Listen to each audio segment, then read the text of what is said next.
En este video crearemos este joystick que podremos usar en nuestros juegos de Android y te mostraré el paso a paso de cómo hacerlo completo. Primero que nada, en el anterior video creamos un movimiento básico de personaje top-down al que le pusimos estos 4 touch screen bottom para moverse. Pero esto es una vergüenza para un juego top-down porque todos sabemos que es mejor usar joysticks en su lugar para este tipo de movimiento. Normalmente, a la hora de crear un joystick táctil en Godot, hay varias estrategias que podemos seguir. Podríamos usar un botón de los nodos control, un touch screen bottom o, como en mi caso, un área 2D. También podrían ser solo sprites, pero lo haré con el área 2D para representar el rango del botón del joystick. Esto porque he experimentado con los dos tipos de botones normales que existen en Godot, es decir, el de control y el 2D de touch screen bottom, y gracias a la forma en cómo se maneja Godot con los inputs, prefiero crear yo mismo la lógica de un botón personalizado para este propósito. Así que creé una nueva escena con un área 2D como nodo raíz, la cual llamaré joystick. Los área 2D necesitan un nodo collision shape como hijo, así que se lo agregué. Este nodo puede tener cualquier forma de colisión y como estamos creando un joystick y estos tienen un movimiento circular por lo normal, le añadí un círculo en la propiedad shape. Y el radio del shape para este ejemplo lo pondré en 100 por el momento. Este radio es el rango que usaremos para saber si cuando hacemos touch en la pantalla nuestro dedo estará fuera o dentro del joystick, ya que podremos medir su distancia. El joystick se conformará de dos sprites también. Uno será el rango límite que representa lo mismo que el radio que definimos en el shape, y este será un sprite de un círculo que cree. Así que lo busco en las carpetas de mi celular, lo copio en el proyecto de Godot y actualizo el proyecto para poder buscarlo. Lo añado como la textura del sprite y podemos ver que esta imagen tiene un tamaño de 128 píxeles. Así que el radio del shape, que es el círculo del área 2D, lo ponemos como 128 entre 2, es decir 64 píxeles para que cuadre. Creo este otro sprite que representará la palanca del joystick y le pondré el icono del Godot. Y con esto ya tendremos todos los nodos necesarios para crear la lógica del joystick.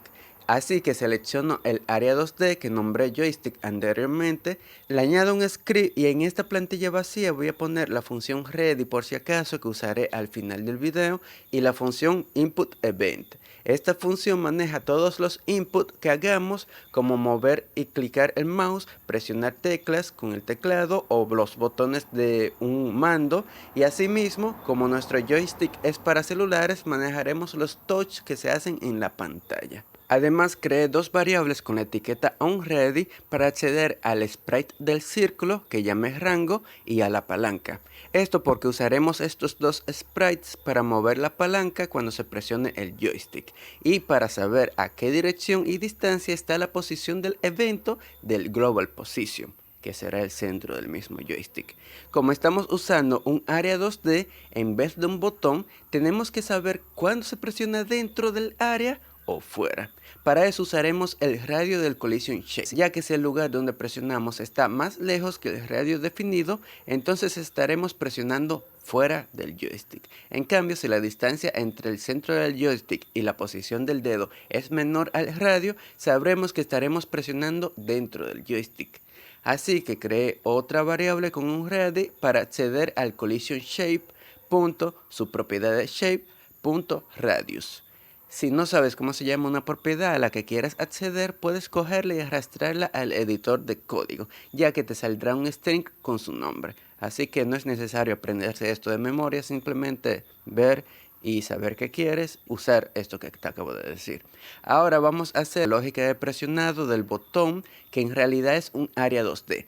Y para eso vamos a usar la función input. El parámetro event, que es de tipo input event, puede contener varios tipos de eventos cuando se ejecuta esta función. Así que debemos de hacer un filtro con condiciones para saber si el evento es de tipo touch o no. Los eventos de touch en Godot se llaman input event screen touch e input event screen drag. El primero se ejecutará cuando se comienza a presionar la pantalla o se deja de presionar. Y la segunda se ejecuta solamente cuando se mueve el touch por la pantalla. Es decir, cuando se dibuja entre comillas. Por eso se llama drag. Entonces, como esta se ejecuta cuando se presiona y cuando se suelta, deberemos de hacer una condición para saber si se está presionando. Así que pongo if event.isPreset, que viene siendo la función para averiguar eso. Sabremos que se está presionando en esa ocasión. De otra manera, es decir, con else, ya sabremos que cuando entre a esta parte del código, quiere decir que se acaba de soltar el touch. Ya que tenemos las tres condiciones, es decir, cuando se acaba de presionar, cuando se acaba de soltar y cuando se arrastra el dedo en la pantalla, vamos a comenzar a hacer la lógica del joystick. Para saber si estamos presionando dentro o fuera, como ya he explicado, usaremos información de la posición del evento. Y podremos usar el Global Position de la escena, ya que es el centro del joystick. Y como Global Position es un vector 2, este tiene varias funciones muy útiles, como Direction to, que devuelve un vector 2 para saber la dirección unitaria respecto a otro vector, y Distance to, que devuelve un float para saber la distancia respecto a otro punto.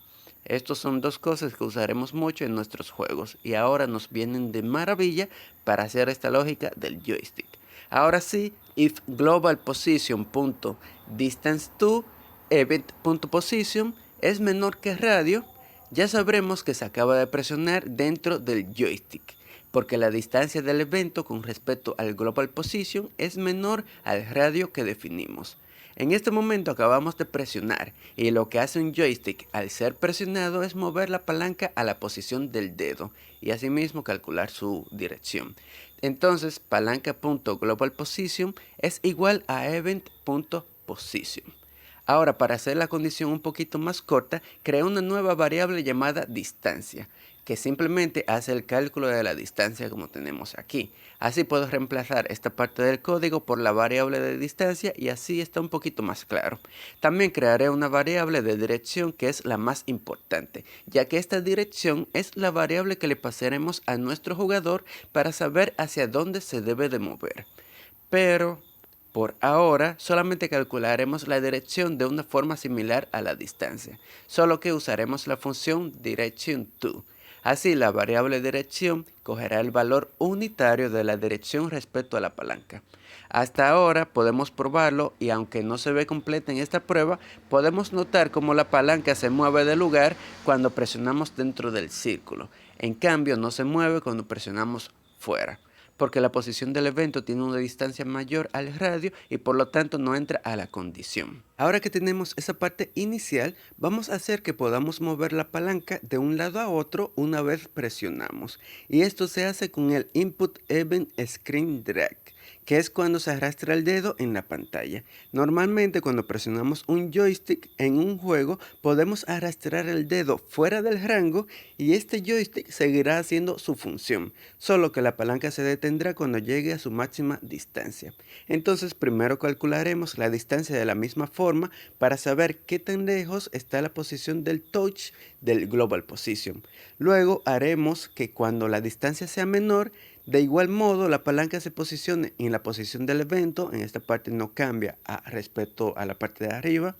Pero de otro modo con else ya sabremos que el dedo está más lejos. Y como esto pasa al arrastrar el dedo sin haber soltado, debemos de posicionar la palanca en la misma dirección, pero sin pasar de la distancia máxima que viene siendo el radio. En otras palabras, podemos calcular la dirección y multiplicarla por el radio. Así sale que la palanca .global position es igual a global position, que es el vector central del joystick, .direction to event.position, multiplicado por radio. Y como lo más importante es tener la variable de dirección actualizada, ya que esta es la que se usará en el gameplay, puedo copiar esta parte de aquí para que sea el valor de la dirección y así solamente pongo que la posición de la palanca es igual a dirección por radio. Por cierto, algo que caracteriza a los joysticks es que si se mueve la palanca cerca del centro, el personaje no se moverá mucho o simplemente no se moverá. Mientras que si la palanca está más lejos o incluso al límite, el personaje se moverá mucho más rápido o a una velocidad más normal. Esto no tiene por qué ser así en todos los juegos, pero en esta ocasión lo haré para mostrarles. Primero que nada, ya sabemos que la variable de dirección actualmente siempre valdrá 1, es decir, su valor será unitario. Y para que la suma de sus valores x y y esté en un rango de 0 a 1, según su distancia, lo calcularemos en el lugar donde sabemos que el evento está dentro del joystick, es decir, cuando la distancia sea menor que el radio. Y justo es el radio que usaremos para que la dirección esté en el rango de 0 a 1. Pues si esta dirección, que es unitaria por el momento, la multiplicamos por la distancia, sabremos que el vector será más grande, pero de acuerdo a la posición a la palanca. Es decir, que podríamos haber usado la posición en vez de hacer este cálculo, pero no importa por el momento. Así, si dividimos esto entre el radio, obtendremos el vector en el rango deseado sí o sí. Porque si tenemos la palanca a la misma distancia del radio, y lo dividimos entre el radio, obtendremos el valor unitario. En cambio, si está a la mitad, al dividirlo entre el radio, obtendremos 0.5, tanto en x como en y, es decir, en la suma de sus valores. Y así, dependiendo de cualquier lugar o dirección, incluso si está muy cerca del 0, el valor de dirección será casi 0 o 0. Y cuando el dedo está más lejos del radio, no haremos ese cálculo debido a que la condición no se cumplirá. En cambio, se ejecutará este código en el que por defecto dirección cogerá el valor unitario gracias a la función direction_to. Esto también lo copiaremos en la parte donde se comienza el touch, es decir, cuando se acaba de presionar, así que solamente multiplicaremos por distancia y lo dividiremos entre radio. Hablé mucho o un poquito más explicando esta parte para que lo entiendas bien. Espero que lo hayas entendido. Por ahora nos falta la parte del código en la que sabemos que se acaba de soltar el dedo. Cuando lo soltamos, como la palanca en este momento ha de tener la posición distinta al centro, es bueno que la posicionemos en el vector 2.0.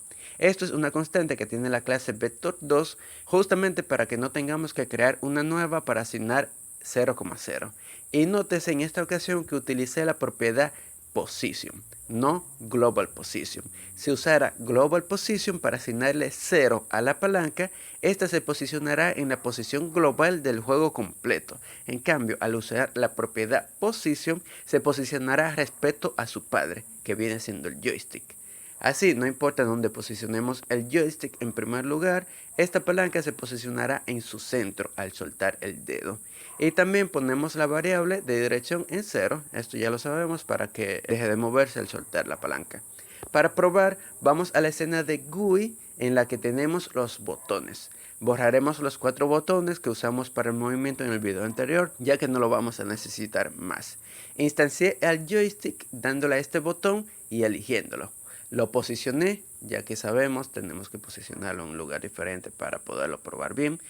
Y así, para que veamos el ejemplo más gráfico del valor que obtendrá la variable dirección en cada momento, creé un label y en la raíz de la escena, es decir, en el viewport llamado GUI, creé un script para acceder al joystick y al label, y en la función process el parámetro text del label tendrá un str de la dirección del joystick.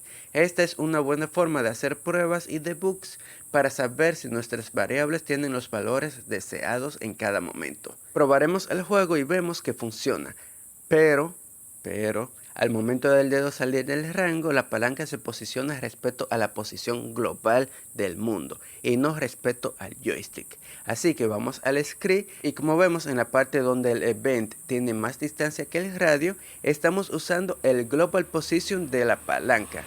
Podría arreglarlo fácilmente cambiando global position por position, para hacer que esta parte del tutorial sea redonda y más didáctica.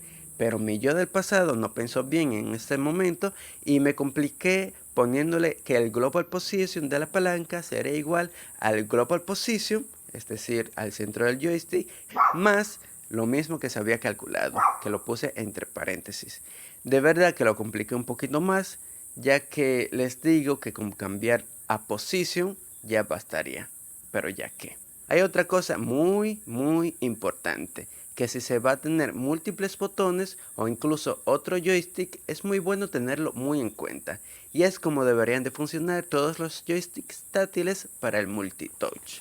Y es que así como está, no importa cuántos dedos tengamos en la pantalla, si se cumple alguna de las condiciones, el joystick reaccionará. aun cuando ya lo estamos usando con otro dedo. Para saber qué dedo es cuál, el parámetro event tiene una propiedad llamada index, que comienza en 0 con el primer dedo, en 1 si viene otro dedo, es decir, si son 2, y así va aumentando según la cantidad.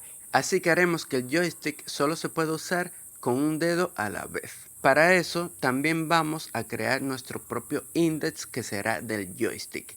Este lo pondremos en -1 por defecto para nosotros indicar y saber que este joystick está libre y ningún evento lo está usando. Entonces hice el código antes para mostrárselo limpio, porque si lo comento mientras lo hago probablemente te confundirías en esta parte. Bien, entonces la lógica es que cuando se acaba de presionar, solamente verificaremos y ejecutaremos el código cuando el index del joystick sea igual a -1, que es nuestra forma de saber que está libre para su uso. Así que agregué ifEvent.isPrese int index es igual a -1. Toda la parte del código se queda igual a excepción que la variable index cambiará al valor de index del evento solamente si la distancia del evento es menor que el radio. Es decir, cuando estamos seguros que se acaba de presionar el joystick. Y también sabemos que el joystick está libre, es decir, su index es -1. Aquí entonces cambiaremos el index del joystick para que sea igual al event.index, es decir, al index del evento. De otro modo, cuando se ha soltado el touch, sabiendo que pueden haber varios touch distintos, preguntaremos si el index del joystick es igual al index del evento.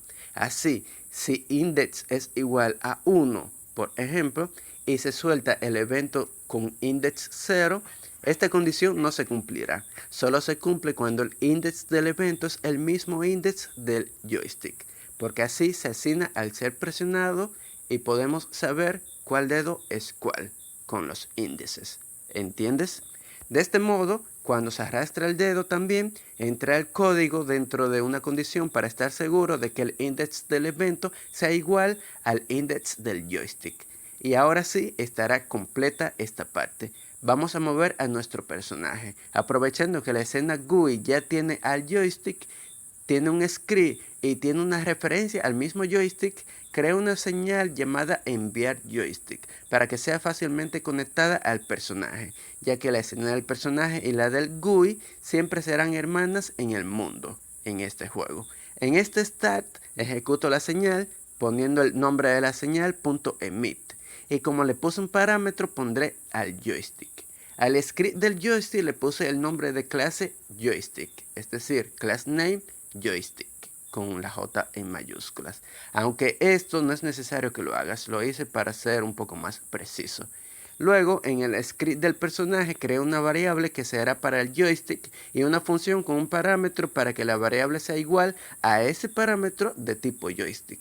Y para que el ejemplo del movimiento funcione correctamente, en la función input pregunto si la variable de joystick del personaje es diferente de null and isInstanceValid joystick. Entonces su variable de dirección será igual a la dirección del joystick, es decir, a joystick.dirección. Esta condición la hago para estar completamente seguro que el joystick existe, ya que será enviado desde una señal y recibido en el personaje. Ahora sí, conecto la señal de enviar joystick de GUI en la escena del personaje, en su función de recibir joystick, y así GUI que tiene al joystick envía la señal con el parámetro de la escena joystick, y personaje que solamente tiene a una variable recibe ese parámetro en esa función y se la asigna, por lo que la parte del input funcionará, ya que joystick no será nulo y será una instancia válida. Por lo que al ejecutar el juego, esto funciona. Ya somos más de 2000 suscriptores. Gracias por ver el video completo y espero hayas aprendido algo de lo que enseñé. Tendrás el proyecto en la descripción por si quieres estudiarlo más a fondo o simplemente usar el joystick así como está en tu proyecto. Nos vemos en el siguiente video.